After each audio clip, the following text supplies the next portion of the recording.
Of course, Buñuel was an important influence for me ever since I saw the first film, because I knew that I could tread upon paths that were not treaded upon, that were not common or ordinary, and that you could make a career not by catering to audiences, but by doing what was really in your heart as much as you could. When he first started, he was a usurper of a place. Emilio Fernandez was the most highly celebrated of all directors at that time. He was also working with Roberto Gavaldon, who was a very well-known director, Julio Bracho, Fernando de Fuentes, which is probably the best one of the Mexicans ever, and a few others. Mexico has always been a country that has done films of what Mexico would like to have been. So they all made films about how wonderful rural life was, how uncorrupted and untouched. Things started to change when cities became enormous, and there was this sort of painful coming into the cities, so that the innocence was lost for coming into the cities. But at the end, redemption through the family, the state, religion would occur, and things would be fine. Mexican film has used to portray the Mexico that we wanted to be, a Mexico that would be prosperous and happy and rich. And Buñuel came and did that same thing, but exactly to the opposite notion. He said rural life is innocent and candid, but they're also ferocious and kill each other, and they're frightening, and they carry guns, and nobody understands what the other is saying. Buñuel said exactly the opposite to what all the rest said. So they looked alike, but if you scratched a bit, they were like taking out a glove and putting it backwards. Same things, but exactly in the opposite sense, which made them fascinating and difficult to swallow. He did not give us the dream; he gave us the nightmare.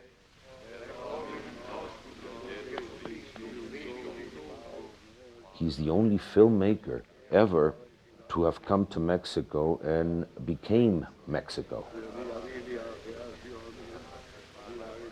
All the rest of the filmmakers that have done films in Mexico, and I'm talking about great filmmakers like Eisenstein and Ford and Losey, and they came here and were absolutely amazed by the pictorial Mexico, and did little more than that. Mexico beats everybody except for Buñuel. He was not impressed by pictorialism. He never tried to have the beautiful landscapes win over the notion of his films. He came from Aragon also, which is a hard, ferocious land, and he went for the hard, ferocious options that also make Mexico. Mexico is a very peculiar, strange country. Buñuel came from the surrealist group.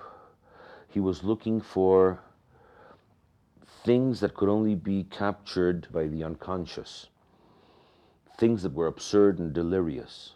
Mexico is naturally delirious. If you ever see the map that Breton drew of the world, he had in America a big, enormous Mexico, no United States, probably none of Canada, and and a couple of other countries, maybe Chile and Cuba and things like that. So Mexico is a very strange, absurd country, and it made him very close to certain realities in Mexico.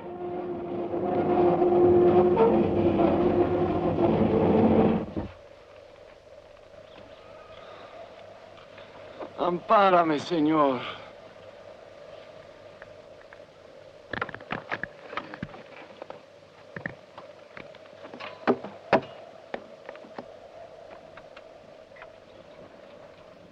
Surrealism, in any case, is like sort of a national endowment. Buñuel, of course, looked for it and found it.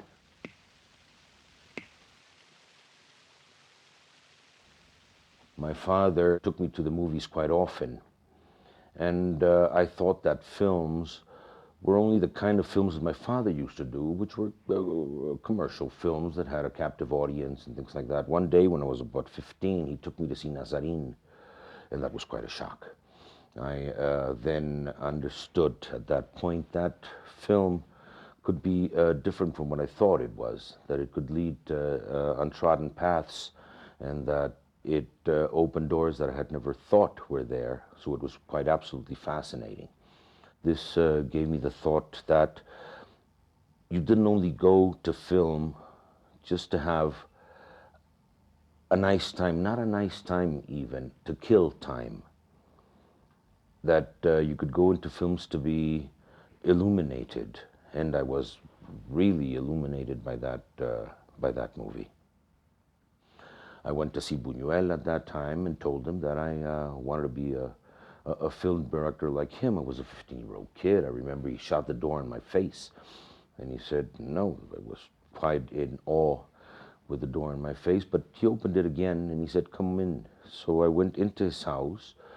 He put a little projector in his dining room, little screen, and he put Un Chien Andalou for me, and he showed it to me. I was a 15-year-old kid, you know, a hand cutting an eye open, and a strange person playing with a severed hand with a cane, and it was formidable. So I was there in total silence watching this. Then he said, "I'll show it to you again," and he did, which is kind of cruel. And he said, "You still want to be a film director?" I said, "I want to be a film director more than ever now, and you have to take care of me." And he didn't, but I was allowed inside his house at that point. A few years later, about 3 years later, he was going to begin El Ángel Exterminador in Mexico, and I told him, "Can I go and watch you do it?" As I had done with many other directors, because my father was a producer then, so I could ask other directors if I could see them do it. There were no film schools in Mexico at the time, so in order to learn about film, you had to watch the movies and read about them. And I was fortunate enough to get into the set and see them how they did it. There was now no method, it wasn't systematic, but I could go in and ask. And with Buñuel, the same thing happened. I was 18 years old then, when he was a 62-year-old master at the time. So with him, I asked very few things. I just watched him. He thoroughly did his homework. I know he had a lot of notations in the script, and he came and gave very few explanations to everybody. He used to talk very little to the crew, to Gabriel Figueroa, who was the cameraman then, and to the actors even less. He told them quite exactly how to go about doing their things, and then let them do what they could with what they had. He didn't have an extraordinary cast. He didn't have the best actors in the world, but he had coherence within the actors that he didn't care much to explain what was going on, because nobody clearly understood what was going on. He did very peculiar tricks when they started to become undressed and dirty. He associated with brutality and cruelty. If people were not dressed, they would be cruel, they would be primeval and ferocious. So in order to have them do that, he used to have dabs of honey splattered into their hands so they wouldn't be comfortable like that. When they were tired, he used to run them around the enormous stage, outside of the stage, 3 or 4 times till they came to the set exhausted. Actors at a given point said, "We can't go on like this. We're actors. We don't have to be really tired to do it." But Buñuel insisted on these things. So he didn't tell them what he was trying to achieve. He just told them where to stand, how to go, what to do, how to breathe, when to say these things, and in what tone of voice. He didn't have that exact, precise, storyboard-ish way of shooting. He knew what he wanted, and he sort of made it happen during the filming. He didn't have the film finished before he had done it. He made it, he invented it, he discovered the ways about the film, especially repetitions and things like that. Some are very noticeable, some are hardly noticeable at all, but there's many repetitions, and that chess movement of everything had to be very important. Time was abolished, so only space happened in this film.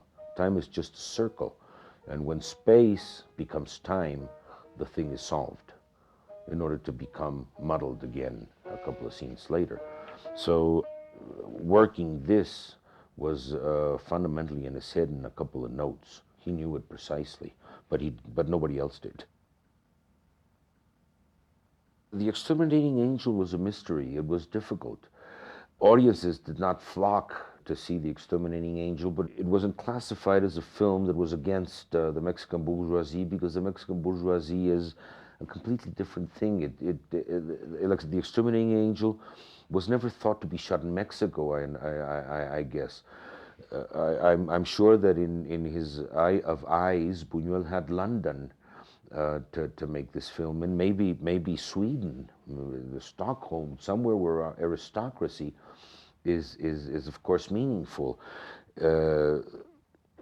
A colonel in the bourgeoisie and The Exterminating Angel is not conceivable in Mexican society.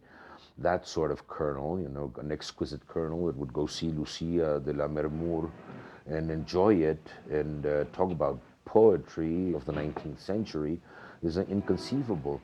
Servants in a house would never have a hat and a tie and a suit to leave the house from. He was obviously thinking of somewhere else, and that it does not pose a threat to Mexican bourgeoisie because it was not depicted as it is.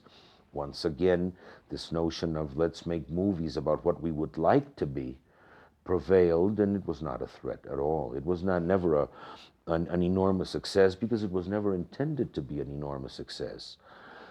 If Octavio Paz had editions of 4,000 books, or Carlos Fuentes, or Juan Rulfo, why should Buñuel have more than that amount of people watching his work? Buñuel was one thing more than any other. He's extremely entertaining. Like all the classics, I mean, if you read Cervantes or Pérez Galdós, if you watch Goya's work, it's fascinating, and it's never a burden.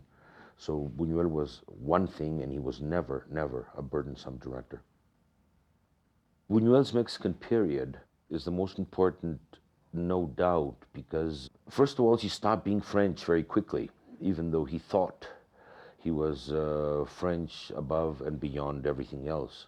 He stopped being Spanish, not to the point of stopping being French, when he went back to Spain to do Viridiana, which was a Mexican film shot in Spain. He really went for the gut. And in his films in Mexico, being that production was sort of smallish, he had to adapt himself into going to the basics, not the roundabouts, not the beauty, not the great actors, not the wonderful performers, not the formidable technicians, but leave all that behind and go to the essence. So, to my liking, the Mexican films of Buñuel are fundamentally essential. Never, ever going trotting in a way that would only add up to beauty. Essential films of Buñuel are the most beautiful and the most touching, and the most sensitive, and no doubt the most mysterious of all his work.